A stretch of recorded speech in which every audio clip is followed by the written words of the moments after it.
Greetings, my fellow freedom lovers, sovereign thinkers. Thank you for tuning in to the LL3 Podcast. My name is Craig, transmitting from the beautiful swampy mangers of South Florida. And today's date is Saturday, June 27th, 2020. So let us begin. Oh, hey folks, how you doing? Yeah, just a little bit windy out here. Decided to do another show. I am in the heart of downtown Fort Lauderdale, mainly at this City Park Mall, they call it. It's been pretty barren right now. But they have the picnic area open up. They can do. Sometimes they have a little food run for the needed right across the street by the Broward Library. But it's not really too bad. But the sad thing about it is many of them I see out there are like habitual offenders. You know, folks try to help. Many of them can't even help themselves, and I'm like, what the hell? I have a good friend of mine that got himself cleaned up and went back to his old confounded ways, and it's like, what are you doing? You want me to play victim? Forget about it. Always believe in helping those that help themselves. If you can't take the initiative on doing it, you're going to be outcasted completely. You want that? I don't. So I do find it's morose in a lot of ways. And don't get me wrong, there's many of them out there I chat with. I don't really give them handouts, but I'll offer them a drink once in a while, like lemonade or soda or water. I don't condemn these people. Even in the Himmershey district, because we have rules, code of honor.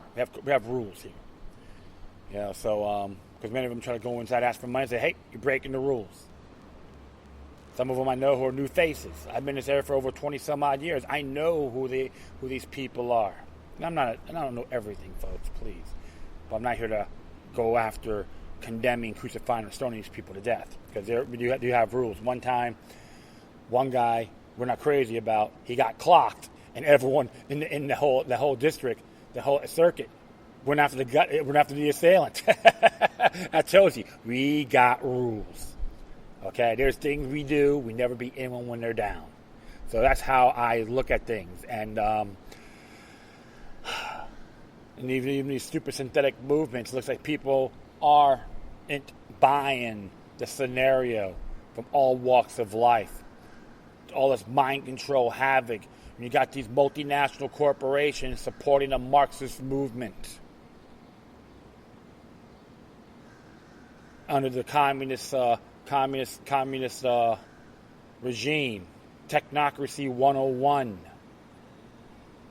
Okay, all you gotta do, folks, is pay attention, read between the lines. And even I always recommend people reading the Communist Manifesto.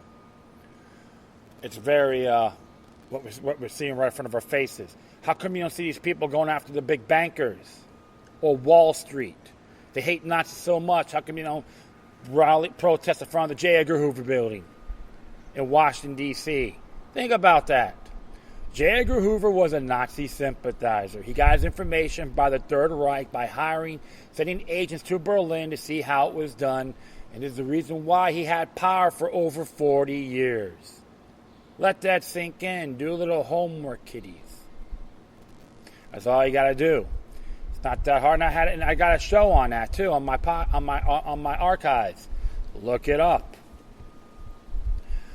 Well, without any further ado, we're going to talk about the Sputniks here on cultural Bolshevism. It's entitled "The Miscreant Marxists Who Created Cultural Bolshevism." Be a few pages here. And let's see what else mood I'm in. If we're going to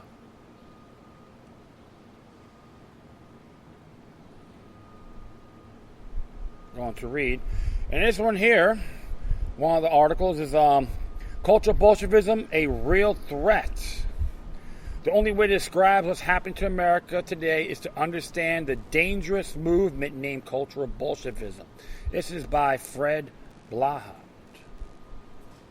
The rise of political correctness has coincided with the fall of Western cultural norms. Few recognize a connection between the two trends. The connection is called Cultural Bolshevism.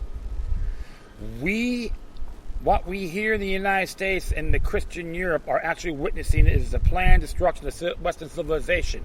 It is no accident. In 1917, when the Bolsheviks came to power in Russia, their attack was economic and political. Only after they had seized power, they turned to destroying the Christian-based culture of the West. With the political correctness movement, we see the reverse, an attack on the Christian culture so that the communists can take over. And cultural Bolshevism is winning while Christian leaders wring their hands. That's what happens when you got churches sell their asses to the state. How blasphemous is that? In a speech to a meeting of the World Council of Churches, Algerian Archbishop Dr. George Carey of Canterbury said, For much of this century, the Western Church, especially in Europe, has accepted decline as the inevitable result of secularism. You know, because they've been the Bible prophecy, the Lord's going to take care of us. We don't have to do anything. Please. True, but he failed to identify the driving force behind the slide. Nature abhors a vacuum. When one culture dies, it is replaced by another until nothing left of the former. And when Western Christian culture is destroyed, it will be replaced by chaos, anarchy, and violence as a norm. All this without any casualties on the side of the conspirators. Cultural Bolshevism encompasses all of the modernist changes that have invaded America, including, but not limited to, multiculturalism, radical feminism, gender dysphoria, destruction of cultural monuments, our history, identity politics, hatred of whites, hatred of men, sexual promiscuity, rampant abortion, disrespect for the flag and symbols of the United States, loss of free speech for conservatives, and much more. It's called a ripple effect, babes. How far have we sunk into a morass of cultural Bolshevism in less than 60 years is frightening. An essayist, William S. Lynn, said if a man from America of the 1950s were suddenly introduced in the America of the 1990s, he would hardly recognize it as the same country. He would be in immediate danger of getting mugged, carjacked, or worse, because he would not have learned to live in constant fear. Again, this is not by accident. Every step in the decline of Western culture has been planned for years. Communism started in Germany in the early years of the 20th century. Germany was their original target. When Hitler took over, they left quickly, as he would not put up with their shenanigans. What started as an ideological plan was institutionalized at the Frankfurt School. Goals were set designs, implemented, and the move seen by the plotters as inevitable got once started toward cultural Bolshevism began. One of the main targets of cultural Bolshevism is Christianity. Some leaders, such as the Archbishop of Canterbury quoted above, regarded the decline as a natural force. They unwillingly helped the neo-Bolsheviks. Others see the planned destruction without specifically identifying the enemy or suggesting practical ways of resisting. For instance, in a letter to the Washington Post, which is at December 13, 1998, Reverend Stanley W. DeBow, director of the Center for Jewish and Christian Values in Washington, quotes Jack Shaheen, CBS Middle East consultant. Almost all Hollywood stories about Arabs are about bad ones. Then he makes the salient point. Just as troubling is the problem of religious stereotypes in films. Substitute the word Christian in the sentence above and is just as valid. Hollywood, the self-proclaimed center of cultural standards and norms, sees Christianity as the enemy. Bow's further comments are apropos. Post reported Shannon Waxman missed an opportunity to address the issue on her November 6th front page article about protests over the movie The Siege, when she asked readers to imagine Hollywood producing the film with a nefarious rabbi. Such movies would certainly spark an outcry. She conceded, but would Hollywood choose to portray them in the first place? Precisely. Of course not. He says correctly, most characters with strong religious beliefs tend to be lampooned, demonized, or exposed as hypocrites. Heroes, on the other hand, often have no religious convictions.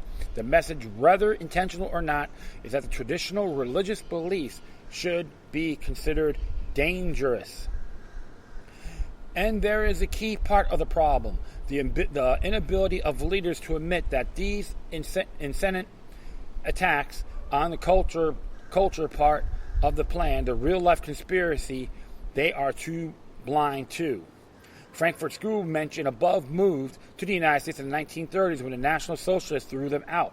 It moved back to Germany after World War II, helped to subjugate the defeated nation culturally. Its success in convincing Germans that their very culture is evil must be replaced while they sat in sackcloth and ashes, endless crying, mea culpa, I am guilty, is evidenced most clearly in the anti-hate laws in other European nations of that tragic country. You see the bigger picture, folks? They're doing the same thing to white people as white guilt or white privilege. Same manure, different scent of smell. German culture has been seriously damaged even as younger generations question the doctrine of eternal guilt. Will American culture be next? Lynn says, cultural Bolshevism, political correctness looms over American society like a colossus. It has taken over both political parties. That's right. Even the Republicans, they have their Marxist pigs as well. And is enforced by many laws and government regulations. It almost totally controls the most powerful element in our culture, the entertainment industry. It dominates both public and higher education. It has even captured the high clergy in many Christian churches. Anyone in the establishment who departs from it dictates swiftly ceases to be a member of the establishment. The hour grows late. We must identify the enemy and fight him. Even when what means punishment by the powers that be, we must call this attack what it is, a deliberate effort to destroy all that made us the most powerful country in the world in order to turn us into the field hands of the upcoming global plantation.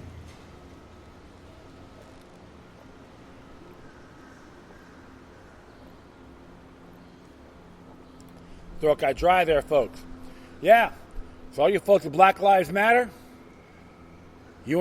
what you're doing is endorsing a global plantation, including yourself. You are being used, abused. You are numbers to their game. As for anyone else out there that believes in Maoism, Leninism, Marxism, it doesn't matter. When it comes to government, when it comes to tyranny, I call it all out equally. I treat you guys like the Ku Klux Klan, the neo-Nazis, etc. I'm an equal opportunity insulter. This here, what we're seeing, trying to enslave us all. Now we got technology, we can enhance ourselves. We don't need these status systems. We can prosper on our own. They don't want that. They want people out there go, here, give me respect. I'm a trophy kid. I'm a glamour person. I want everyone to revolve around me. You don't understand the pressure I'm in. That's how I look about the Bolshevik Revolution. The Bolshevik, even the folks out there are speaking out. Don't get bubbified. That's right. Don't get bubbified either, because he's in that same program. But you all kiss before he walks on. Forget about it. He's a sham. Just like Al Sharpton and Richard Spencer. Okay, so you can't say I'm saying this out of prejudice on a particular race group. So, second page of this, of the cultural Bolshevism. The fruits of political correctness. Bolshevism is making the disturbance 21st century comeback. Tracing the family tree of cultural Bolshevism turns up a group of unbalanced malcontents with one thing in common, a commitment to destroy Western civilization. It is by Fred Balholt again. When former President Bill Clinton told a group of black journalists that America can live without having a dominant European culture, we want to become a multi-racial, multi-ethnic society. He wasn't talking off the top of his head. He was clearly repeating the theme in his State of the Union address. Clinton was simply joining a chorus of socialist revolutionaries who have been attacking Western culture and the Christian value system associated with this since it since early in this century. The list contains well-known names, but it also contains the names of heroes of the intellectual left unknown to the general public. For instance, any high school student, even from an American public high school, would undoubtedly recognize the names of Karl Marx, Vladimir Lenin, and maybe even George W.F. Hegel. But far more influential in today's attacks of cultural Bolshevism. CC on Western values are Antonio Gramsci and his sycophant Herbert Marcuse. Marcuse was born in Germany in 1898 and came to America to help to foment the radicals 1960s. It was Honora Jane Fonda, her ex-husband Tom Hayden, or even Huey Newton and the Black Panthers who invented the ideas and slogans that came to be identified with the dropout of generation. Yeah, came to identify with the dropout generation. It was Marcuse, drawing Hegel, Marx, and Sigmund Freud, who introduced a theory of the Great Refusal by meaning that the individuals should reject to subvert an existing social order as a repressive and conformist without waiting for the revolution. Like the numbers of his fellow cultural Bolsheviks, Marcuse left Germany one step ahead of the Gestapo to bring his enlightenment to America. He taught philosophy in various U.S. universities until his death in 1979. Gramsci was leading the light of the Italian Revolution politics following World War I, when the Soviets hoped to take over all of Western Europe with planned revolutions of the proletariat. Those violent revolutions didn't happen, but the ideologies on the left flourished. That's from the parking garage. Gramsci wrote for the socialist papers Avani and El Ordine Nouveau, the New Order. Sounds familiar? Which co-founded in 1919, he helped found the Italian Communist Party in 1921 and became its leader in 1924. Gramsci also worked for the Comintern in Moscow, Vienna, and Italy from 1922 to 1926. A member of the Italian Chambers of Deputies, he was arrested when the fascists took over power in 1926 and died after being released in 1937. Most Americans never have heard of him, but every intellectual leftist and cultural Bolshevik has, or knows someone who has, copies of the Gramsci's prison notebooks and letters from prison. These writing deals and wide-ranging cultural and political issues, according to Grolia's Multimedia Encyclopedia, which came out in 1998, have been enormously influential among Italian intellectuals, both Marxists and non-Marxists. You can add that to the American elite intelligentsia and the best-known U.S. colleges and universities, which are infested with neo-Bolsheviks. The idea that art might be ugly and children should have sex education beginning in kindergarten didn't originate in the 60s or even in the United States.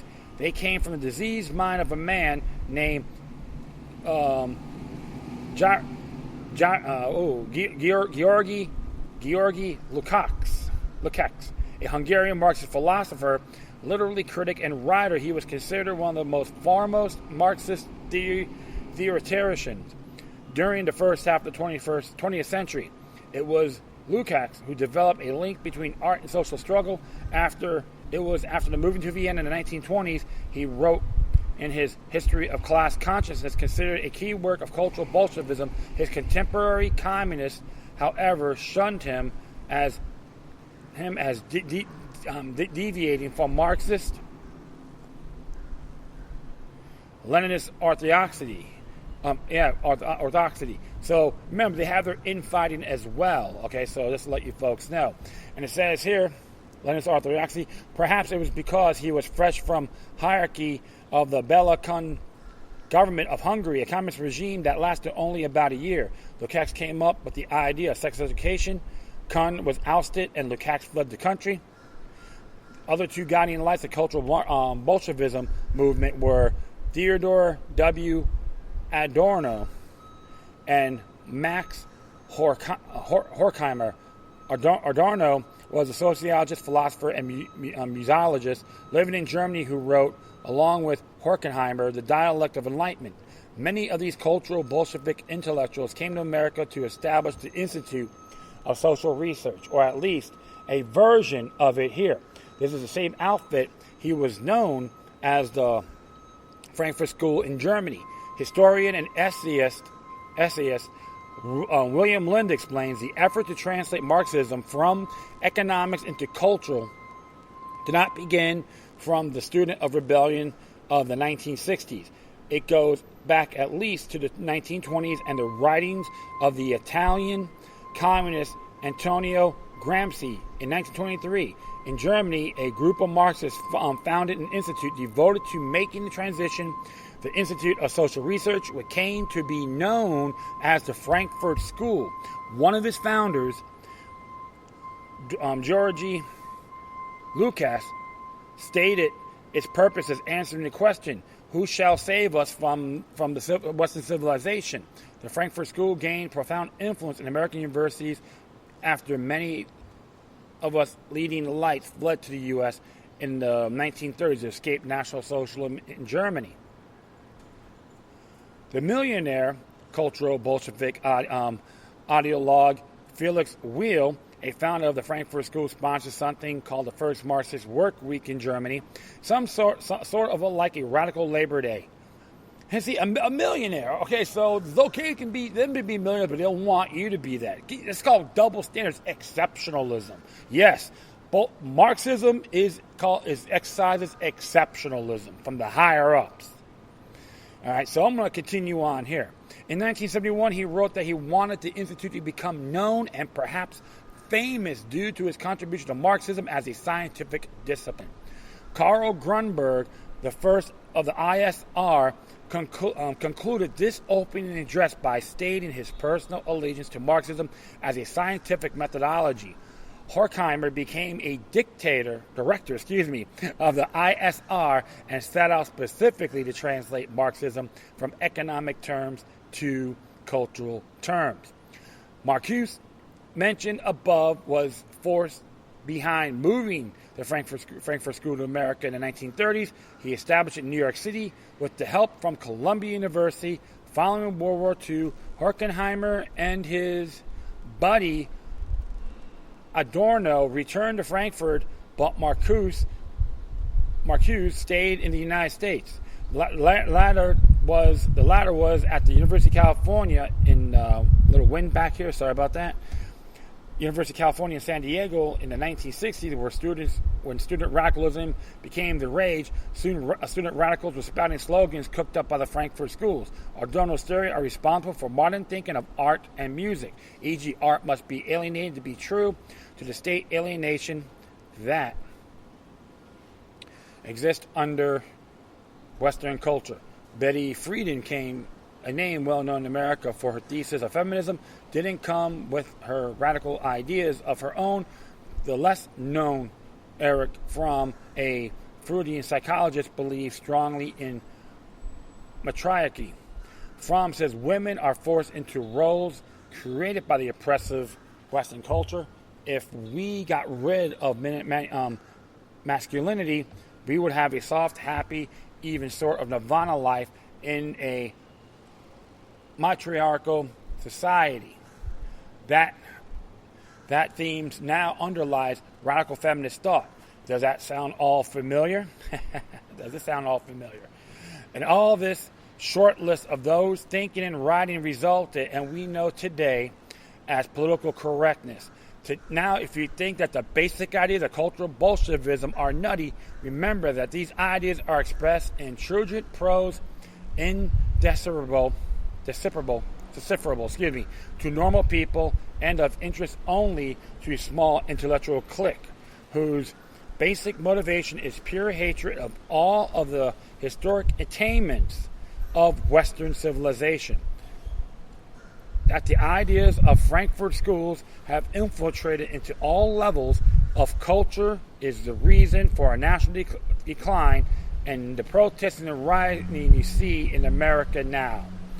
Yep, same garbage, folks. Same garbage. And that's how you got to look at these things. And that's why always have to observe things a lot more responsibly than ever before. They want to con people. The centralized education system doesn't work. They want to suppress everything. Even the history books, like some people, I chat with some of the students. Their history books are like small little handbooks. Like, what the hell is that? There's so much knowledge out there. They don't want you to consume or examine. That's considered a threat to their agenda. And that's what the one world order wants. Cultural Bolshevism controlled by technocracy is not organic. And that's a fact. And a lot of these little peons out there spewing all this rhetoric. I'm not saying all of it's incorrect.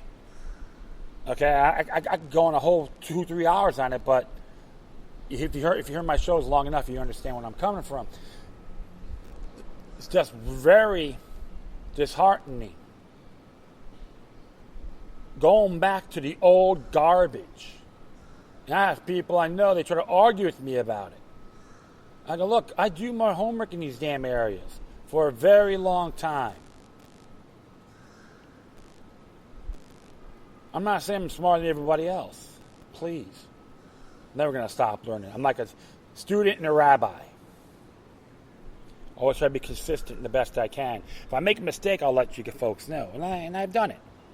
And we're going to do one more here about the whole cultural Bolshevism. And this came from the same thing. This is by Charlton Heston, by the way.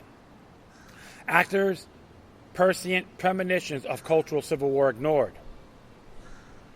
He wrote this, Charlton Heston. Okay, who did Omega Man, Planet of the Apes, 10 Commandments. This is what he has to say.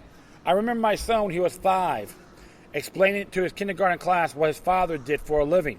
My daddy, he said he pretends to be people. There have been quite a few of them. Prophets from the Old and New Testaments, couple of Christian saints, generals of nationalities in different centuries, several kings, 3 presidents, a French cardinal, and 2 geniuses, including Michelangelo.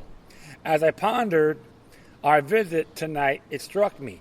If my Creator gave me the gift to connect you with the hearts and minds of those great men, then I want to see that same gift now to reconnect you with your own sense of liberty, your own freedom of thought, your own compass for what is right. Dedicating the Union Cemetery at Gettysburg, Abraham Lincoln said, "Now we are engaged in a great civil war, testing whether this nation or any nation so conceived and so dedicated can long endure." These words are true again. I believe that we are engaged in a great civil war, a cultural war, that is about to hijack your birthright to think and say what resides you in your heart. I fear you no longer trust the pulsing lifeblood of liberty inside you. The stuff that has made this country rise from wilderness into a miracle that it is. A cultural war is raging across our land in which, with Orwellian fervor, certain acceptable thoughts and speech are mandated. For example, I marched for the civil rights with Dr. King in 1963, long before Hollywood found it fashionable. But when I was told audience last year that white pride is just as valid as black pride or red pride or anyone else's pride, they called me a racist.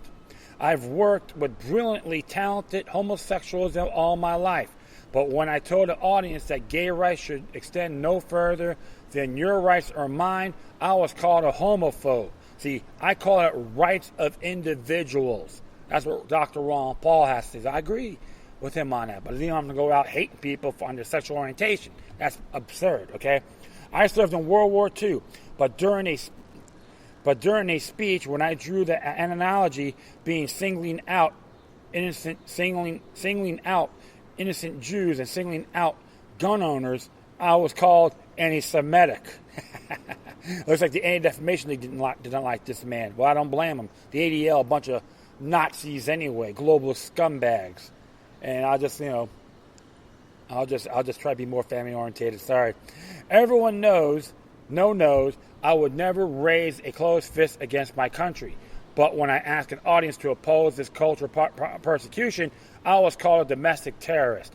From Time magazine to friends and colleagues, they're essentially saying, Chuck, how dare you speak your mind? You are using language not authorized for public consumption. But I'm not afraid. If Americans believed in political correctness, we still be King George's boys, subject to bound to the British crown.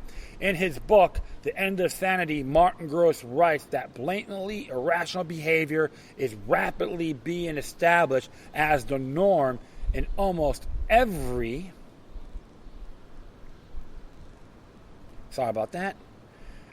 area of human endeavor. There seems to be new customs, new roots, and new anti-intellectual theories regularly foisted on us from every direction. Underneath, the nation is roiling.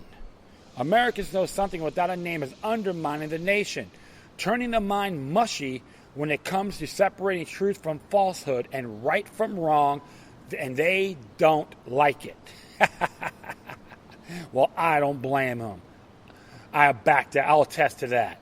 Let me read a few examples. In New Jersey, despite the death of several patients nationwide who have been infected by a dentist who had concealed their being infected with AIDS, the state commissioner announced that health providers who are HIV positive need not to tell their patients they are infected. In San Francisco, city fathers passed an ordinance protecting the rights of transvestites to cross-dress on the job and for transsexuals to have separate toilet facilities. In New York City, kids who don't speak a word of Spanish have been placed in bilingual classes, learn their 3 R's in Spanish solely because the last names sound Hispanic. What does all this mean? It means that telling us what to think has evolved in telling us what to say. So telling us what to do can't be far behind. Before you claim to be a champion of free thought, tell me, why did political correctness originate in America's campuses? And why do you continue to tolerate it? Why do you, who are supposed to debate ideas, surrender their suppression? Let's be honest. Who here thinks your professors can say what they really believe? It scares me to death and should scare you too. That the superstition of political correctness rules the halls of reason. I submit to you and your counterparts across the land are mostly socially conformed and politically silenced generation since the Concord Bridge. As long as you validate that and abide it, you are, by your grandfather's standards, cowards. Here another example. Right now, at more than one major university, Second Amendment scholars and researchers are being told to shut up about their findings or they'll lose their jobs. Why? Because their research findings would undermine big city mayors' pending lawsuits that seek to extort hundreds of millions of dollars from foreign manufacturers. I don't care what you think about guns, but if you are not shocked at that, I am shocked at you. Who will guard the raw material of your unfettered ideas if not you? Who will defend the core value of academia? If you suppose soldiers of free thought and expression lay down your arms and plead, don't shoot me. If you talk about race, it does not make you a racist. If you see distinction between the genders, it does not make you a sexist. If you think critically about your denomination, it does not make you anti-religion. If you accept, don't celebrate homosexuality, it does not make you a homophobe. Don't let American universities continue to serve as incubators for this rampant epidemic of thought suppression. But what can you do? How can anyone prevail against such pervasive social subjugation? The answer, you simply disobey. Peaceably, yes. Respectfully, of course. Non-violently, absolutely. But when told how to think or what to say or how to behave, we don't. We disobey social protocol that stifles and stigmatizes personal freedom. I learned the awesome power of disobedience from Dr. King, who learned it from Mahatma Gandhi and Henry David Thoreau and Jesus Christ. Every other great man who led those right against those with the might. Disobedience is in our DNA. We feel innate kinship with that disobedient spirit that tossed tea into the Boston Harbor, that sent Theodore to jail, that refused to sit in the back of the bus, but that protested the war in Vietnam. In that same spirit, I'm asking you to disavow cultural correctness with a massive disobedience of rogue authority, social directives, and onerous laws that taken personal freedom. But be careful, it hurts. Disobedience demands that you put yourself at risk. Dr. King stood on lots of balconies. You must be willing to be humiliated to endure the modern pain of equivalent of the police dogs at Montgomery and the water cannon at Selma. You must be willing to experience discomfort. I'm not complaining, but my own decades of social activism have taken their toll on me.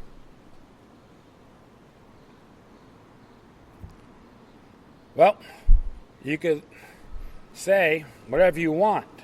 The articles on page 15 to 18 of this issue of American Free Press were originally published 20 years ago as part of the special report on cultural communism, detailing dangers of political correctness. We have published them in this issue because they are even more timely now than they are printed 2 decades ago. Not enough people listen. And I'm glad I addressed this to my beautiful audience out there around the world. Doesn't matter where you are. We can nullify it. That's why I have a hashtag, Nullification 2020. This includes cultural Marxism, Bolshevism, communism, technocracy, anything that's considered tyranny. Piss on them. Negate it. Take a dump, flush it in the toilet, etc. Yep, and I remember Charlton Heston. See, I know one of his biggest mistakes he made was supporting the 1968 Gun Control Act. You know what? At least he was man enough to say, hey, I could take responsibility for my actions, but he bettered himself when he was president of the NRA. See, you can say whatever you want, but at least when he was in there, he was hardcore. I admired him. He had a lot of facts, a lot of history, which I took time to do my homework at too. He backed it up. We all have that same mindset as his, as the founding fathers, all the mavericks around the world through many millenniums, even the ones he addressed on this article. That's what demonic resistance is all about. Defy all forms of tyranny. That is, to me, is essential. Anyone can do it. And always remember, action conquers fear. All right, that'll be enough on this subject. I thank everyone for listening. Plus, feel free to download and share us throughout the social media networks. If you have any questions, comments, if you send something that's interesting you want to check out, whatever you do, please send your correspondence to the Quorum. Furthermore, I will leave the footnote I'll get the website to go to. If you want to subscribe, you can get, there's like 32 pages they do every 2 weeks for subscription only on AmericanFreePress.net. Support them. Okay, every time I read something, I want you to go and support these sites as well. If you want to do a donation for me, you can hit me at paypal.me/LokiLuck3. Once again, thank you for your time. Plus, always remember that demoniac resistance is healthy for the soul and can liberate humanity. Until next time, take care of yourselves. Keep on spreading the love, and may your guardian spirits be with you.